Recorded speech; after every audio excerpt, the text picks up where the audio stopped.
Guys, we're back. It's 2022. Welcome back to the pod, Gens. What did we watch? Jason, welcome back. You're at the Tiger, everyone. Jumping right in. So we watched Raw, the 2016 feature film debut of a young female French film director by the name of Julia Ducournau. I'm sure I mispronounced that name, but hey. Her latest feature came out last year. Titan is the name. Also, body horror film, and it took top prize at the Cannes Film Festival. So, Raw. How would you describe, what's your take on the plot? Well, you got this young woman going into her first year of veterinary school in France, and she is kind of being brought into the fold with this hazing ritual that all of the incoming students are forced to participate in. She has an older sister who's at the school, so she's kind of linking up with her as well. She's forced, spoiler alert, to eat raw meat as part of this initiation ceremony, hazing. A lot of things are going on, like the pouring of the blood. They're just terrorizing the incoming students so they can be part of this group, kind of led by this cadre of upperclassmen. And she's very reluctant to eat the meat. She's never had meat before. She's vegetarian. Her whole family's vegetarian. And it sends her into this spiral of obsession with the flesh, with anytime she's encountering meat, she's just drawn to it, just sucked right in, to the point of stealing, the point of, without giving too much away, taking advantage of an accidental situation to satiate her thirst, her hunger for the blood.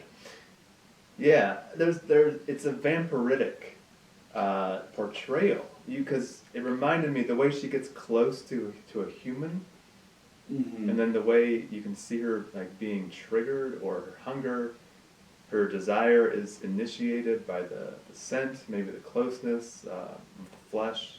It reminded me of how vampires are generally portrayed.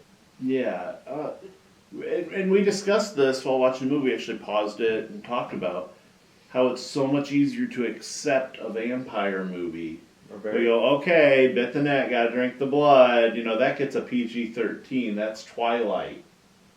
That's it's very mainstream. Very mainstream. Interview with the Vampire.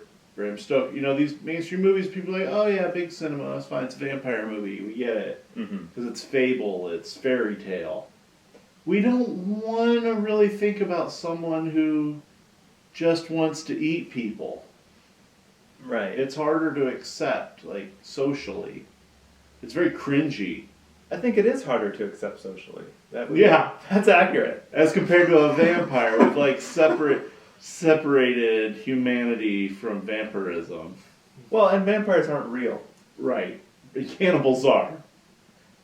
Cannibals do exist. And this isn't cannibalism. This isn't your mom's Silence of the Lambs cannibalism. This isn't even the updated Hannibal show with Mads Mikkelsen cannibalism. This isn't the refined, sanitary, classical music cannibalism. Fava beans and Chianti. No. This is eaten right off the bone cannibalism. It's raw. It's raw cannibalism. That's the title. That's the title. That'll come back to play. It's raw. It's so raw. I don't know how to approach this conversation. Like, let's start with, what was your experience of watching it? I thought it was gritty. Everything felt just a little bit dirty. Like, the school's a little bit dirty. The environment's overcast. The the students in their, their blood-soaked, blood-stained The lab lab coats, which carries through, and you can tell with the upperclassmen, they like almost take pride Of in how course. filthy their lab coats are, with the writing, the graffiti, the tears, and the the blood. How about from a storyteller's perspective? Do you feel that this was a good story, start to finish? I do. I do feel that way. I liked the straightforward, fairly simple plot. Mm-hmm. I mean, it's story opens. It's the setup is she's with her family. She's clearly a vegetarian. She clearly can't have meat. We don't really understand why. And then I wouldn't say slowly, but it builds progressively. Things get, let's say, they escalate with each new scene, and it's really, I like that simple progression. From, you have this girl who's she's young, she's innocent, she's naive in a lot of ways. She's a virgin. She's awkward. Yeah. She doesn't really have a lot of self identity yet. She's kind of coming into her own, and we see her progress through that in, yes, very bizarre circumstances, very gory, very bloody. But there is an awakening within her through that. Mm-hmm. And she does, Like a realization, actualization of what yeah, she is. yeah, and she does find power in that. It's interesting.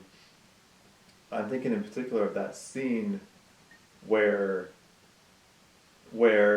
it's one of the hazing rituals, and they cover her with blue paint, and they cover someone else with yellow paint, and they put them in a room, and they say, "Don't come out until you've made green."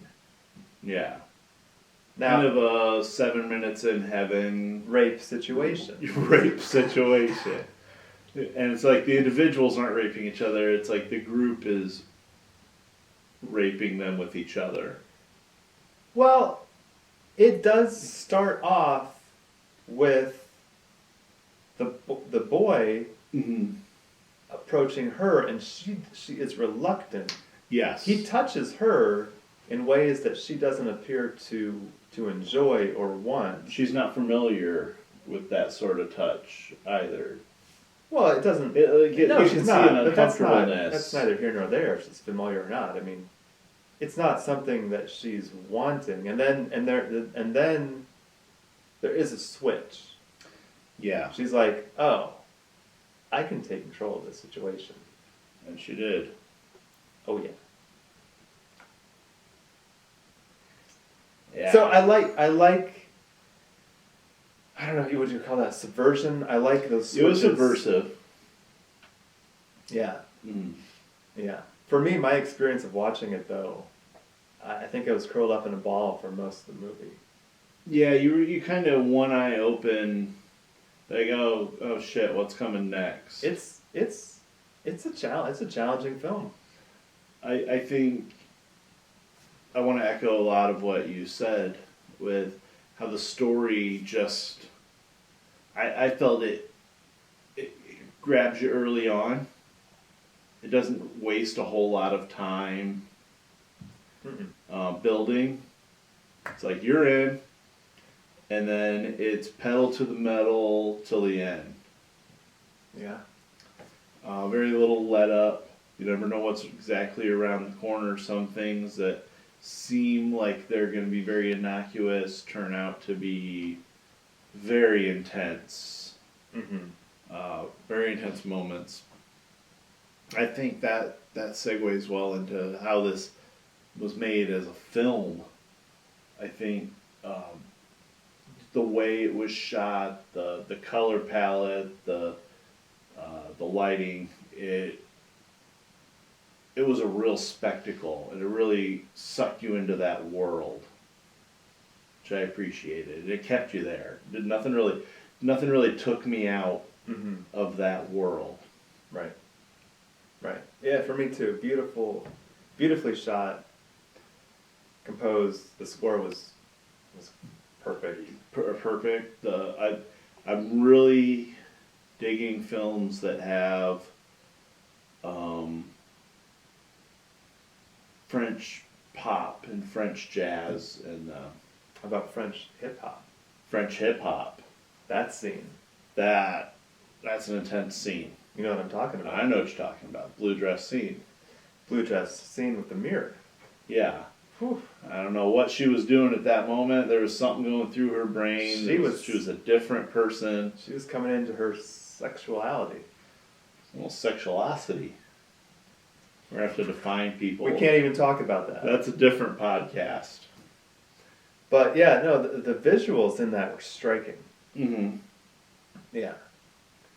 Yeah, they didn't shy away. I'd say even the effects, the special effects, were very practical. I don't remember any CGI or anything like that. I can't really speak to that. I'm not a I was kind of looking technician. for that. I don't know that I could spot a practical effect versus a CGI effect Horror films necessarily. and gore, I can spot fake blood a mile away in a movie. And this one, they used a real substance that reacted like a real fluid, and I don't know, it just gave a more realistic sense of how. I mean, I don't think. I'm just trying to look back through the movie mentally. I don't know. I'm not sure there would be any place for CGI really. It was unneeded. Yeah. Yeah. I feel like this filmmaker is so relevant. Okay, go on. I just feel like she is doing something different. Okay.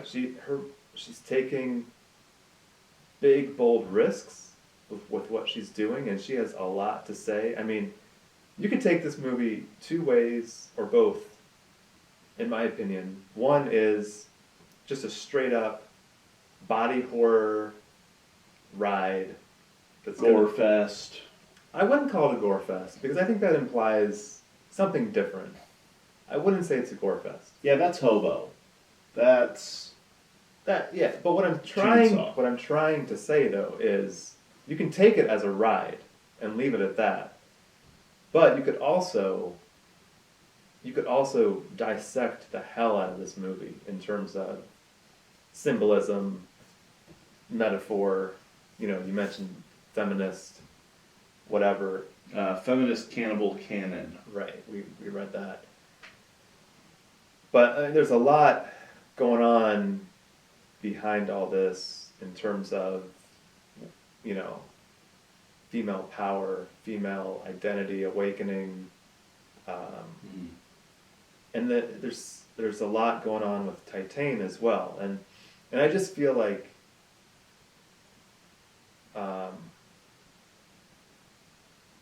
the filmmakers that we might usually gravitate towards aren't doing any of this stuff. No, it's too far out from what the studio palette. Well, and I don't even mean necessarily studio movies. Oh, you're talking. I mean, I watched this and I watched Titan, and I'm like, she's like the next gen. This is like what's relevant. The up and comer. Yeah, like it makes me feel like somebody like, dare I say it, Quentin Tarantino is no longer going to be relevant. Wow. And that's Now, fitting. he paves the way for some of these filmmakers. Right, but that's fitting given that he's going to be done supposedly after his next film. Yeah. And I think that speaks to him knowing to some degree that his time is over. Yeah. And then a filmmaker like this is going to carry it on. It's like he's ready to sit back and watch these movies. It's like he planted in the garden and now it's coming up. I don't know if I'd say that. I would. You did. I'll stick to it. But I know I think she's making films that are, and I've only seen a little bit of Titan. These movies are rock concerts. You know how, like the credits, when the credit hits at the end, it's boom, and it's just showing the raw and the rock music's coming through, and it's like you just experienced something, and the whole time your energy's up. You can't watch this just passively. It's not a movie that you throw on Netflix and It is on Netflix. bop around the house. Yeah, it is on Netflix, so watch it while it's streaming. Titan, does that come out streaming anytime soon? Do you know? I do not know. You don't know. We'll look that up. Maybe we'll put it down in the comments. Also, make sure to like, click, and subscribe. That's right. Um, That's right. We got to give this movie its thumbs. We have it thumbed up. Yes, we do. We got a friend here. Hopefully the cat will move. Here he is. All right. Are your thumbs warm? Yeah, they're good. They're good. They're fine. All It right. is tradition, though, to warm them up. You don't want to go into this with cold thumbs. No. All right. I know what I'm having. 3, 2, 1. Thumbs. 4 thumbs up. I don't think that's a surprise. No. It was good. It was good. Good story, good filmmaking, takes you on a journey, takes you to places where we shouldn't be hanging out. It was good. Or maybe we should be hanging out there. You want to go there? I went there. Kind of get you excited for more female lead cannibal films. I don't know.